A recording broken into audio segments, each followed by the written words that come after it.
ಚಳ್ಳಕೆರೆ ಸುದ್ದಿ. ಚಳ್ಳಕೆರೆ ನಗರದ ಕೋರ್ಟ್ ಆವರಣದಲ್ಲಿ ನಡೆದ ಸಾಮಾಜಿಕ ನ್ಯಾಯ ದಿನಾಚರಣೆ ಕಾರ್ಯಕ್ರಮದಲ್ಲಿ ಸಿವಿಲ್ ಹಿರಿಯ ನ್ಯಾಯಾಧೀಶರಾದ ಬಿಆರ್ ಪುನೀತ್ ಕುಮಾರ್ ಮಾತನಾಡಿ, ಸಾಮಾಜಿಕ ನ್ಯಾಯವು ಎಲ್ಲ ಸಮುದಾಯಗಳ ಮೂಲಭೂತ ಹಕ್ಕು. ಯಾವುದೇ ಸಮುದಾಯವು ನ್ಯಾಯದಿಂದ ವಂಚಿತರಾಗಬಾರದು.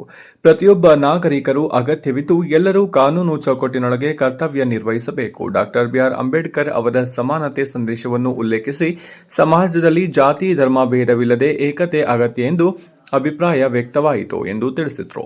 ಕಾರ್ಯಕ್ರಮದಲ್ಲಿ ಜೆಎಂಎಫ್ಸಿ ಹಿರಿಯ ನ್ಯಾಯಾಧೀಶರಾದ ಎಚ್ಆರ್ ಹೇಮಾ ಮಾತನಾಡಿದರು. ಇನ್ನು ಈ ವೇಳೆ ವಕೀಲರ ಸಂಘದ ಸಿದ್ದರಾಜು, ತಿಪ್ಪೇಸ್ವಾಮಿ, ನೇತ್ರಾವತಿ, ಅನೇಕ ವಕೀಲರು ಹಾಗೂ ಪಕ್ಷೀದಾರರು ಹಾಜರಾಗಿದ್ದರು. ವರದಿ Mounesh Achar.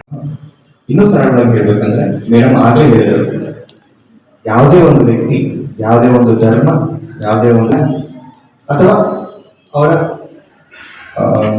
Status, economical status, ಆರ್ಥಿಕ ಪರಿಸ್ಥಿತಿ ಇದನ್ನು ಒಳಪಟ್ಟು ಅವ್ರಿಗೆ ಯಾವುದೇ ರೀತಿಯಾದಂಥ ಅನ್ಯಾಯ ಆಗದೇ ಅಂತ ನೋಡ್ಕೊಳ್ಳೋದೇ ಸಾಮಾಜಿಕ ನ್ಯಾಯ.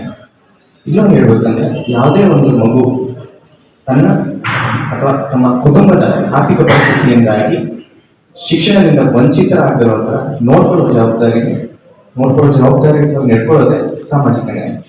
ಮಹಿಳೆಯರು ಯಾವುದೇ ರೀತಿ ಭಯ ಇಲ್ಲದವರಿಗೆ ಜೀವನ ನಡೆಸುವಂಥದ್ದೇ ಸಾಮಾಜಿಕ ನ್ಯಾಯ. ಹಾಗೂ ಇನ್ನೂ ಮುಖ್ಯವಾಗಿ ಕಾರ್ಮಿಕರು ತಮ್ಮ ಶ್ರಮಕ್ಕೆ ತಕ್ಕಂಥ ಪ್ರತಿಫಲ ಅವ್ರಿಗೆ ಸಿಕ್ಕಾಗ ಸಾಮಾಜಿಕ ನ್ಯಾಯ ಸಿಗುತ್ತೆ. ಏನ್ ಸಾಮಾಜಿಕ ನ್ಯಾಯ ಅಂದ್ರೆ ಎಲ್ರಿಗೂ ಸಮಾನವಾದ ಗೌರವ ಕೊಡಬೇಕು. ಅವ್ರು ಶ್ರೀಮಂತ ಆಗಿರಲಿ, ಬಡವ ಆಗಿರಲಿ, ಸಮಾಜದ ಕಟ್ಟ ಕಡೆಯ ಅವರು ಶೋಷಣೆಯಿಂದ ತಪ್ಪಿಸ್ಕೋಬೇಕು. ಇದು ಸಾಮಾಜಿಕ ನ್ಯಾಯ. ಇದು ಆಗ್ಬೇಕಂದ್ರೆ ಎಲ್ಲಿ ಹಿಂಗಾಗುತ್ತೆ, ನಾವು ನ್ಯಾಯಾಧೀಶರು ಕಾನೂನನ್ನ ಎನ್ಫೋರ್ಸ್ ಮಾಡ್ತೀವಿ, ಸರ್ಕಾರಗಳು ಯೋಜನೆಯನ್ನ ರೂಪಿಸುತ್ತೆ. ಆದ್ರೆ ಸಾಮಾಜಿಕ ನ್ಯಾಯ ಏನ್ ನಮ್ಮ ಸಂವಿಧಾನದಲ್ಲಿ ಹೇಳಿದೆ ಅದು ಜಾರಿಗೆ ಬರಬೇಕು ಅಂತಂದ್ರೆ ನಾವು ಪ್ರಜೆಗಳ ರೋಲ್ ಏನಿದೆ ಅಲ್ಲ, ಪಾತ್ರ ಬಹಳ ಪ್ರಮುಖವಾಗಿರುತ್ತೆ. ನಾವು ನಮ್ಮ ಹಕ್ಕುಗಳನ್ನ ಅರಿತುಕೊಂಡಾಗ ಮಾತ್ರ ಈ ಸಾಮಾಜಿಕ ನ್ಯಾಯ ಅನ್ನೋ ಒಂದು ಪದದ ಅರ್ಥ ಎಲ್ಲರಿಗೂ ಅರ್ಥ ಆಗುತ್ತೆ. ಮತ್ತು ನಮ್ಮ ಏನಿದು ನಾಯಕರು ಏನು ಕಂಡಿದ್ರಲ್ಲ ಕನಸು, ಎಲ್ಲರಿಗೂ ಸಮಾನವಾದ ಹಕ್ಕು ಸಿಗಬೇಕು, ಸಾಮಾಜಿಕ ನ್ಯಾಯ ಈ ಸಮಾಜದಲ್ಲಿ ಬರಬೇಕು ಅಂತ ಏನೊಂದು ಕನಸು ಕಂಡಿದ್ರಲ್ಲ ಅದಕ್ಕೂ ಸಾಕಾಗುತ್ತೆ. ಆದ್ರಿಂದ ಎಲ್ಲರೂ ತಮ್ಮಲ್ಲಿ ಸಂವಿಧಾನ ಏನು ಪ್ರತಿಯೊಂದು ಪ್ರಜೆಗೆ ಏನು ಹಕ್ಕಿದೆ ಅಲ್ಲ ಅದನ್ನು ತಿಳ್ಕೊಳ್ಳಿ, ಮತ್ತೆ ತಮ್ಮನ್ನು ತಾವು ಶೋಷಣೆಯಿಂದ ರಕ್ಷಿಸ್ಕೊಳ್ಳಿ, ಮತ್ತೆ ಶೋಷಣೆಗೆ ಯಾರು ಒಳಗಾಗಿರ್ತಾರಲ್ಲ ಅವ್ರನ್ನ ಶೋಷಣೆಯಿಂದ ಹೊರಬರುವಂತ ಕೆಲಸ ಮಾಡಿ.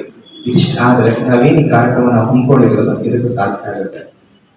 ಕಡೆಯದಾಗಿ ಹೇಳೋದಿಷ್ಟೇ, ನಮ್ಮ ಹಕ್ಕುಗಳನ್ನ ಅರಿತುಕೊಳ್ಳಿ, ಸಂವಿಧಾನ ಏನ್ ಹೇಳುತ್ತೆ ತಿಳ್ಕೊಳ್ಳಿ, ಅನ್ಯಾಯದ ವಿರುದ್ಧ ಧ್ವನಿ ಎತ್ತಿ ಶೋಷಣೆಯಲ್ಲಿರುವಂತಹ ಪ್ರತಿಯೊಂದು ಪ್ರಜೆಗಳನ್ನ ರಕ್ಷಿಸಿ.